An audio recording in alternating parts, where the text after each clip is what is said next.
Welcome to Her Life Unscripted podcast, inspiring burnt out, stressed out, and stretched thin women to embrace the unscriptedness of life. Hosted by Anna Osborne.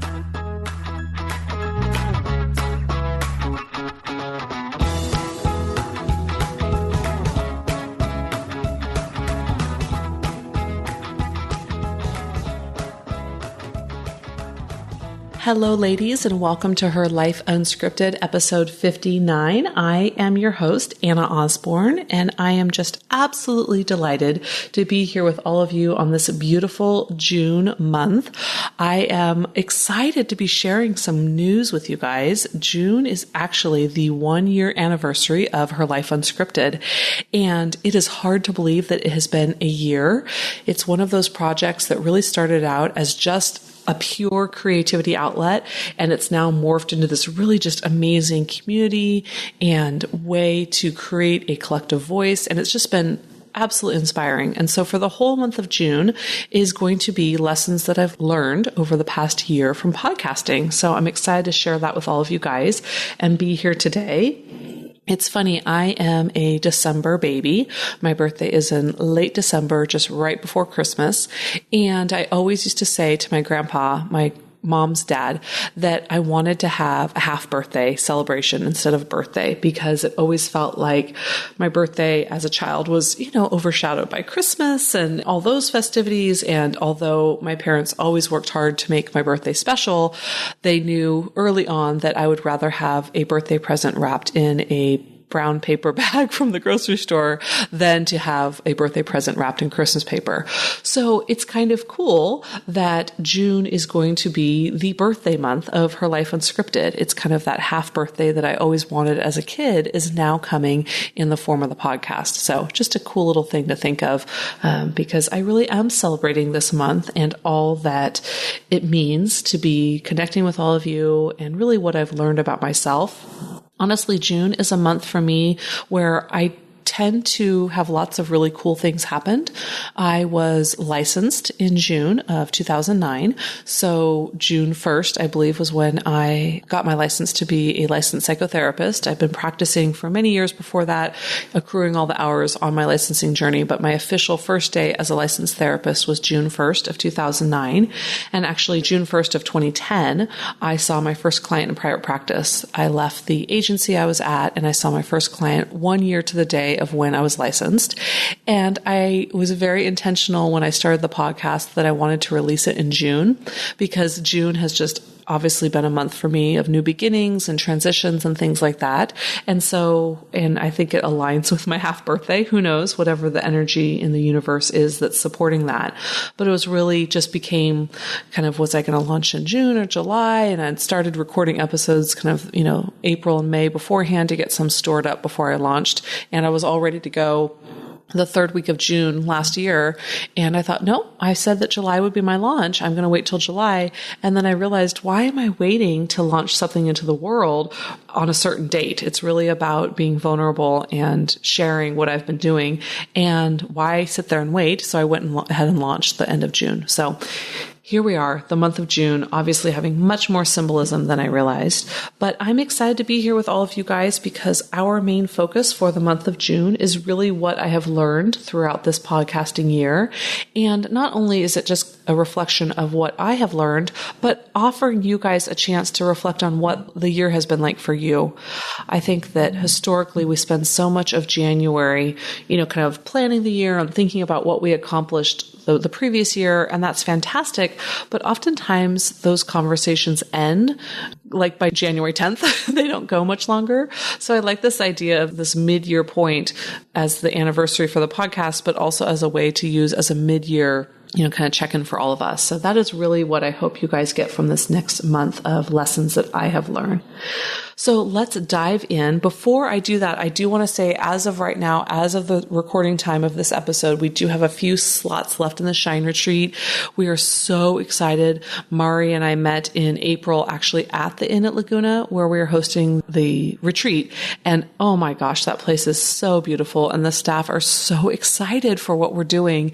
And we are filling up. So I do encourage you, if you are interested in the retreat or want to learn more, do head over to Shine Retreat for shineretreatforwomen.com, or you can always send Mari and I an email to info@shineretreatforwomen.com. We're more than happy to answer questions. And yeah, we're just super excited about that event and that it is, filling up and we want you guys to come. So as I said, as of the recording time right now, we do have a few spots open left, but go ahead and sign up as soon as you can because we don't want you guys to miss out on this amazing, amazing event. So let's dive into our topic for June. So what I have learned from a year of podcasting, I will start with my first lesson, and each episode for this month will share a different little kind of tidbit of what I've learned. But I would say that the biggest thing that I have learned and that stands out to me as I started, kind of preparing for this month of shows was this idea of all the connections that I've built. And so I have described that as the light in the world. So I want to share with you guys a little bit about what I mean by that. When I first started, even in this work back in grad school, when I started grad school in 2002, I was so called to this line of work that was this helper healer place of service. I just felt very inspired to do work in my community that created a ripple effect in the world. And I have worked in, I've worked in domestic violence, sexual assault agencies. That's really where I got my primary training doing therapy. I've worked with foster youth. I've worked with a lot of folks in really high need, high crisis, low resources. And over that evolution, I would say quite honestly, there are times when I have felt discouraged by the work. I have felt overwhelmed by the work.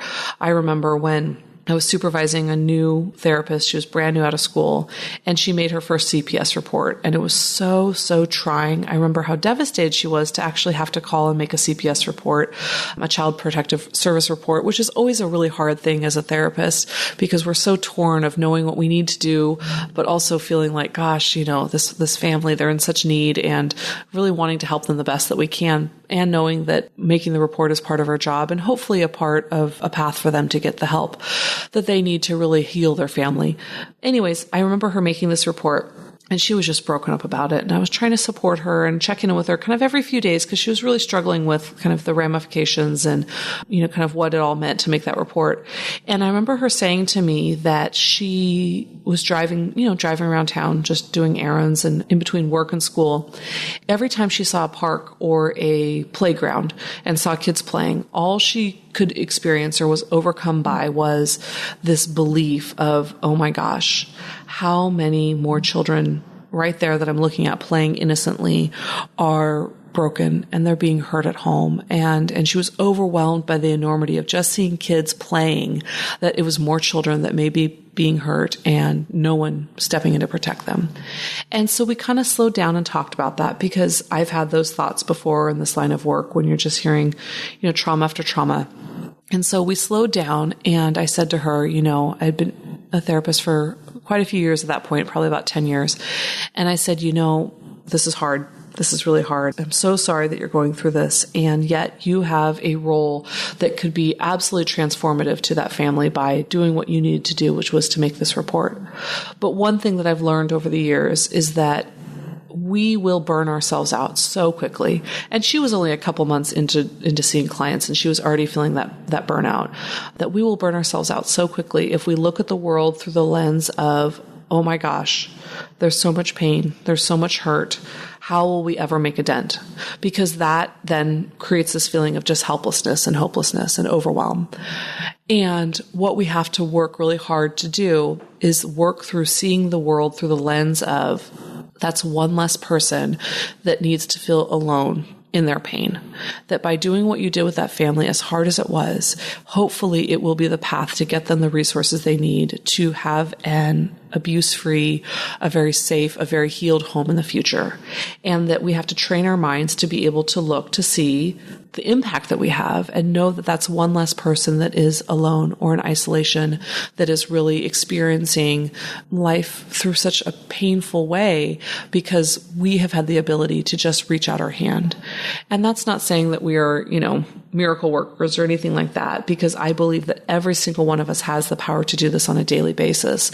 Is that when we smile, when we say thank you, when we ask somebody authentically how they're doing, that we could have been that person that created a ripple effect in their lives, and could have been somebody that offered them just a helping hand in that moment that helped them feel less alone.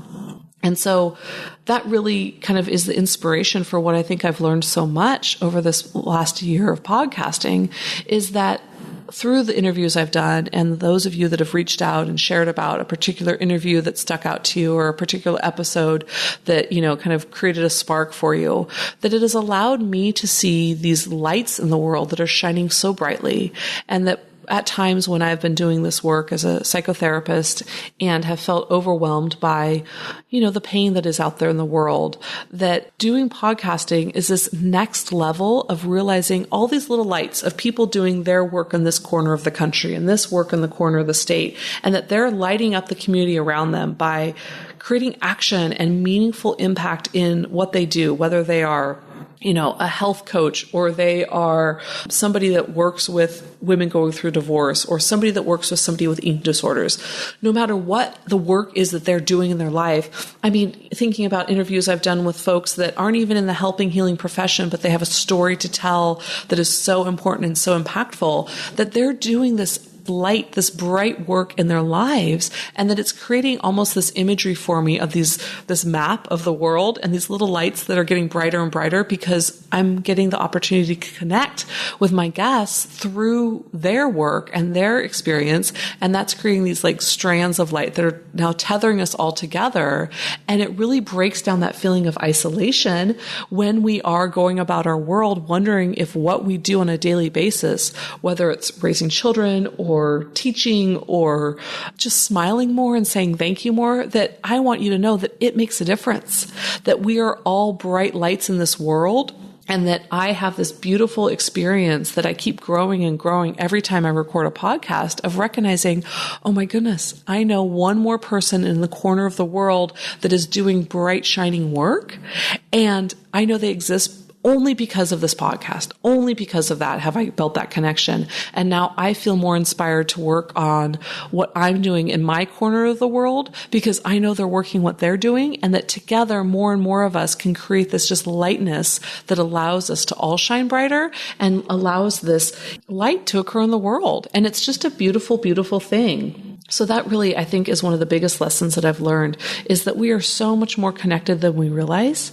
And that when we are isolated, or when we are so head down buried in our own pain or our own work, that we lose sight of everybody else doing their own little ripple effect, and we start to feel very alone. And when we look up and we start seeing, oh, I see you over there going the extra mile, or I see you over there working as hard as you can, and I see that, and that's amazing, we get very inspired to break out of our isolation, to break out of that kind of, skewed reality of, oh, what difference does it make? And really into this warmth of knowing that we are all brightly shining, and that is this amazing thing, that I've just been blessed with on this journey. So, and quite honestly, it's where the inspiration for the Shine Retreat came from, is a conversation that Mari and I had about this idea, kind of why I was inspired to do the retreat. And I kind of shared it with her, and she said, it's got to be called the Shine Retreat. Like, it has to be called that, because of what you're describing is exactly how I see the world. And what I see people coming to this retreat getting out of it is realizing that they're much more connected and loved than they realize. And that by them slowing time down and working on filling up their own cup and creating a space for their own healing and their own self-care, that they will be able to shine brighter because they have focused their energy and their work on doing that. So that is really the intention behind the Shine Retreat. And quite honestly, my experience that has led to the inspiration for the retreat. So I would say that my biggest intention from sharing this lesson with all of you is that you really find the time to realize that you are this amazing twinkling light in the world, and that whatever you are doing on a moment-to-moment basis has the ability to impact somebody else. And with that great power, right, comes great responsibility, is that if we have the power to impact somebody, to create a ripple effect, are we doing that with our positive light or the dark energy that can consume us? And that every day we have a choice. Every moment, right? I know as a mom, there are moments where I'm short-tempered and impatient, and I have the ability in that next moment to repair, to slow down, to soften, and to lead with lightness, right? Rather than going, well, you know what? I screwed up today, so therefore the whole rest of the day is shot. I guess I will remain impatient and unkind. And that we have those moment-to-moment opportunities to really shine and to be light in the world and have amazing impact. And I am just so eternally grateful to all of you that have allowed me into your ears and into your hearts and into your worlds. I know I end a lot of podcasts thanking you guys for that. And it really is from a place of just true gratitude, because you are letting me into your worlds. And my hope is that it's positively impacting you and that you are inspired to share that with people around you. Whether it's to, share the podcast episode that felt connective, or just sending me, a SpeakPipe app voice feedback, or an email to Anna at Her Life Unscripted, that whatever it is, even if it just makes you lighter throughout the day, that if my time of slowing down and connecting with you has even the slightest bit of impact, that you use that to have more brightness in the world, then this past year has been absolutely worth it. And all the blood, sweat, and tears that go into, podcasting is worth it, because it's creating one more connection. It's allowing one more person to see the brightness, their twinkling light that they bring into the world. And that is a beautiful, beautiful, humbling place to be for me. So that is my first lesson. And I'm so excited to share that with you guys. And I am excited for the rest of the month to be sharing with you all the lessons that I have learned this past year of my 1-year anniversary of Her Life Unscripted. So thank you so much for all of you for allowing me into your lives and your hearts and your worlds. And please do keep sharing. I love the feedback. And honestly, as we hit the year mark, I really want to encourage you guys, if you haven't done so already, to head over to iTunes and leave a rating and a review. I would love to just, see our community grow and grow. It's been just amazing to see what has happened over this past year. And I want to continue to see our power and our connection grow. So do head over to iTunes and leave us a 5-star rating and a review. We would love to hear from you guys. So thank you so much. And I look forward to talking to you all next week. Bye-bye. Want to learn about the latest retreats, workshops, and speaking events hosted by Anna? Head over to herlifeunscripted.com to get in on all the juicy details. Don't forget to subscribe, rate, and review the podcast so we can continue to grow our amazing audience. Lastly, be sure and send in your voice feedback via the SpeakPipe app or to Anna at herlifeunscripted.com. We can't wait to hear from you.